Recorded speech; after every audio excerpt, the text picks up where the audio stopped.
بیا بنده خدا شویم. وقتی که بنده خدا شدی قسم به خدا، خدا خودش پیغمبر مهمانت میکنه. وقتی که بنده خدا صادق شوی، انا همون پیامبر آخر زمان میبیا، جبرائیل امین خودش میبیاره میمونه مهمانه. مورچه بنده خدا های، مورچه بنده خدا های از تگ فوق حضرت سلیمان زوری میکنه که ای سلیمان من مهمانت میکنم. حضرت سلیمان میخنده میگه تو میدونی سپاهی منم، تو میدونی که این چند قدر من سپاهی جین و انسان دارم، چخیلی اینا رو میخرانی؟ میگه به یک ملک هم تسیر میکنم. بنده خدا انا میخواد غیرت داره. ما بنده خدای واقعی نیستیم، مهمان بیا پامون میلرزه.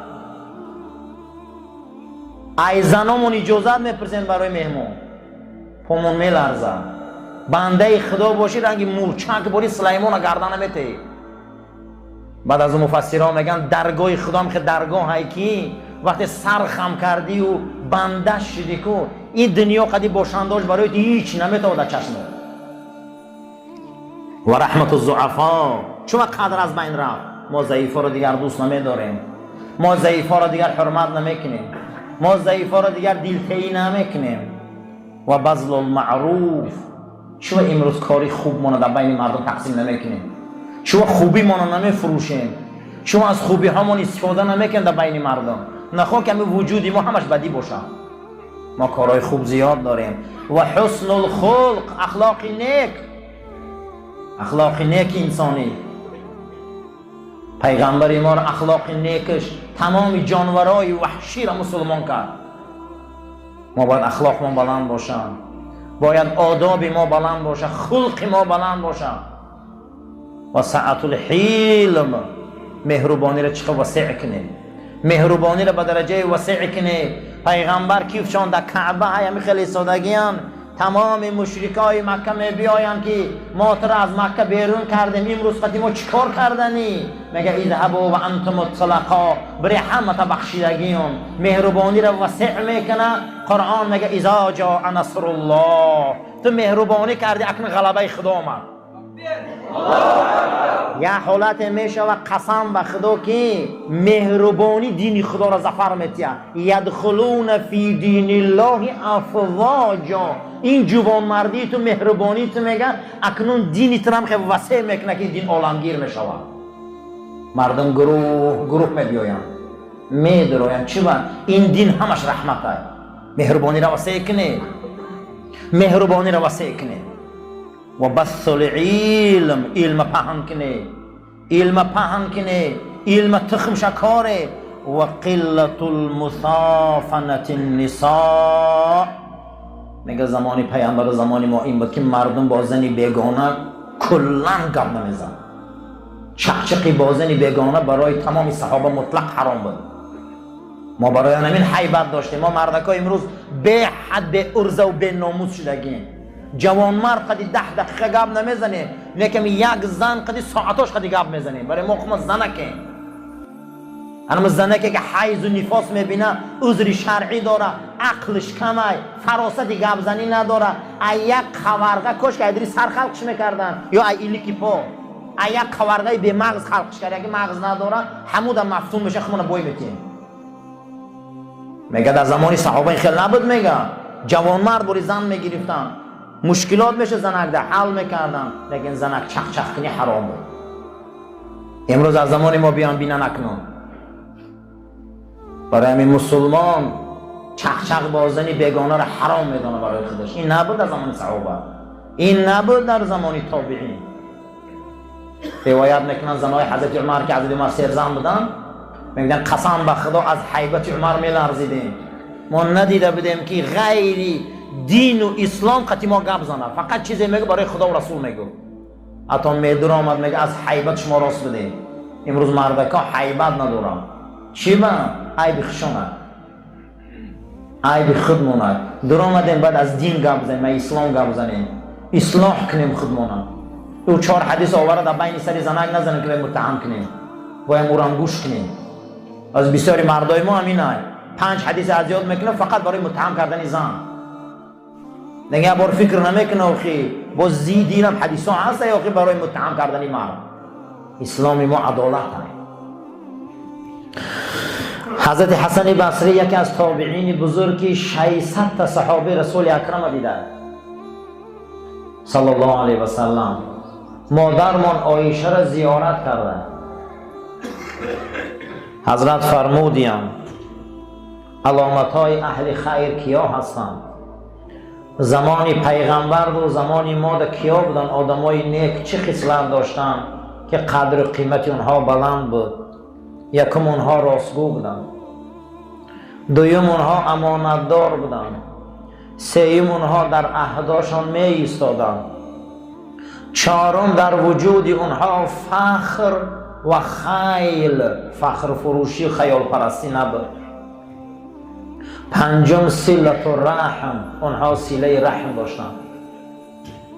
امکی‌ها رو حرمت کنید، تقویا رو حرمت کنید، عمه و خاله رو حرمت کنید.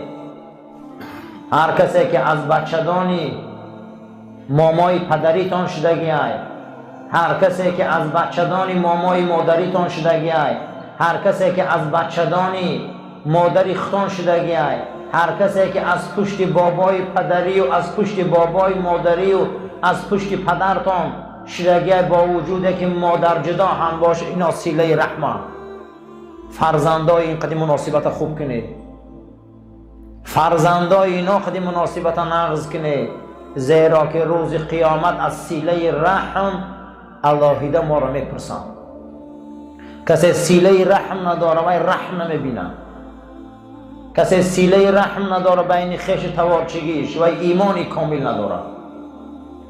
ماه رمضان ماه قدردانی ای.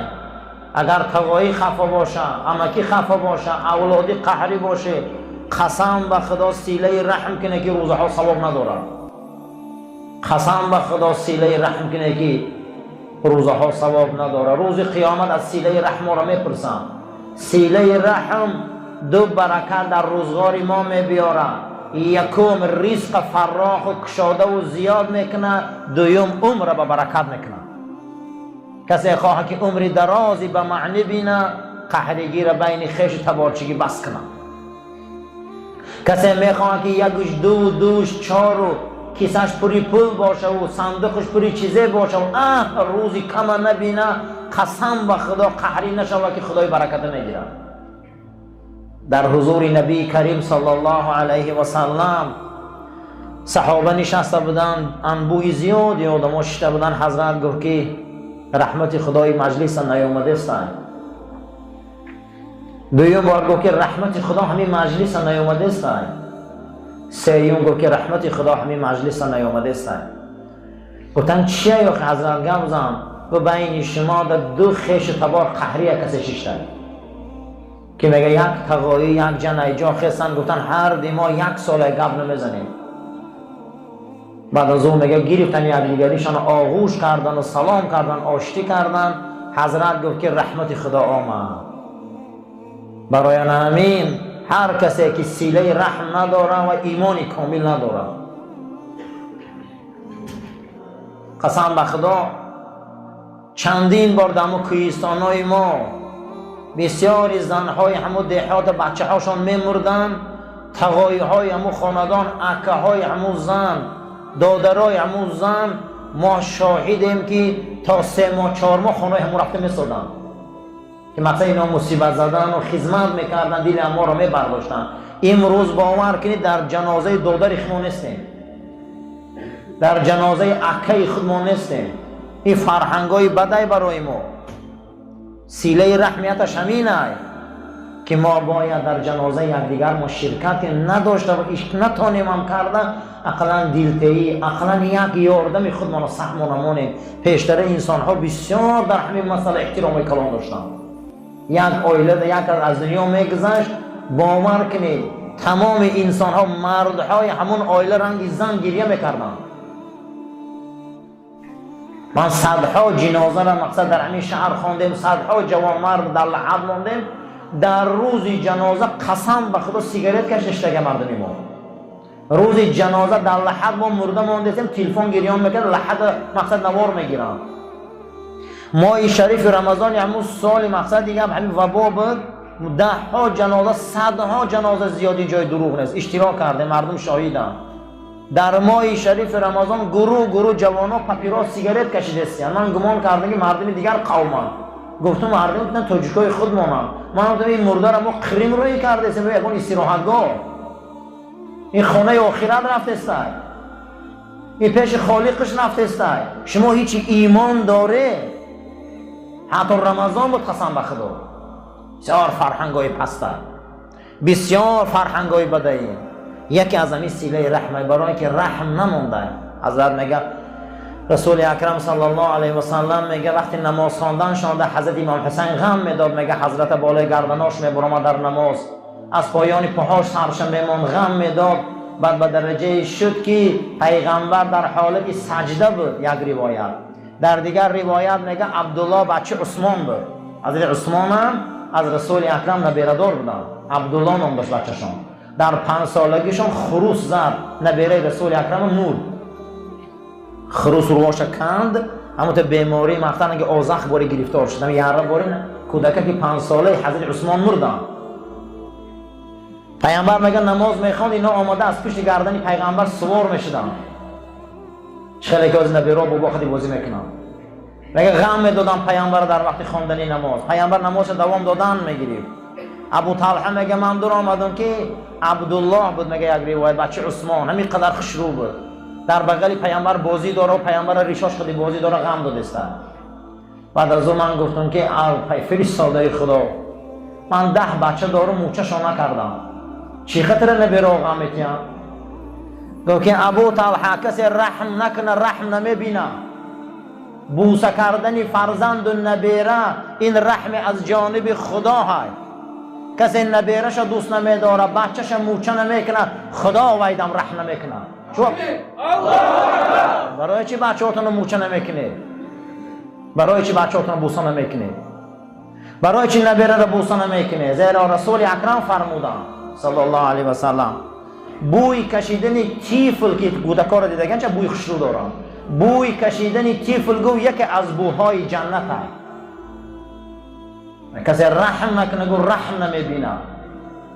بینه که پیامبری ما چقدر فرزند دوست دارن، چقدر نبیره دوست دارن. حتی در یک روایت دیگر میگه نمازی نفلاش حضرت میخوان، با سلش دختری حضرت عثمان در پاش میبست، میگه با میخوان و بسیار کودک شوخ بود. حضرت میگه نماز میخوان، روایت میکنه ابو رافع میگه و همین بازی میکرد، میگه پای حضرت در وقت سجده بالا ده بود، میگه هم که غم میداد باباشونه. در یک روایت که میگه میبستنشانه برابر دی همون خودشان سجده میکردن و میخستن. این سیله رحم میگن، باید در کودکامون رحم داشته باشیم، نبیره هامون در رحم داشته باشیم، رحم داشته باشیم. قسم به خدا در زمانهای پیش اکثریت جیانا را تقوی امکی و زن دادگیان، اکثریت چه امکی تقوی شو دادگیان همین خیل، لیکن جوابی خوب گرفتگی نیستن ای جیانا. بسیار جیانای نامرد هم بسیارن، باور کنید شما.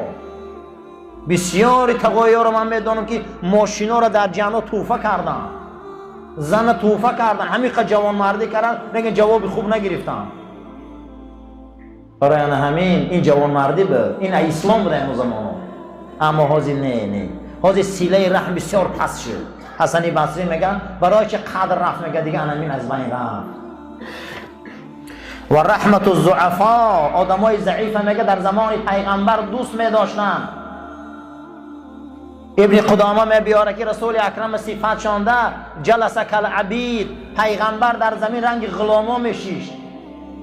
سلطانی دو دنیا، آفتابی دو دنیا، این دنیا را قطعی تمام هستش خداوند از نوری وی خلق کرده. جلس کالعبید، در زمین رنگ غلام میشیش. گاه میگه در الاغ خر سوار میشه، پیش از عقیفش میگه کودکا را بار میکرد. و هر انسان ضعیف را که ما میشناختیم میدیدیم که پیغمبر یکم خانه اوی خبرگیری میره. آدمای ضعیف بسیار آدمای دل شکسته میشن.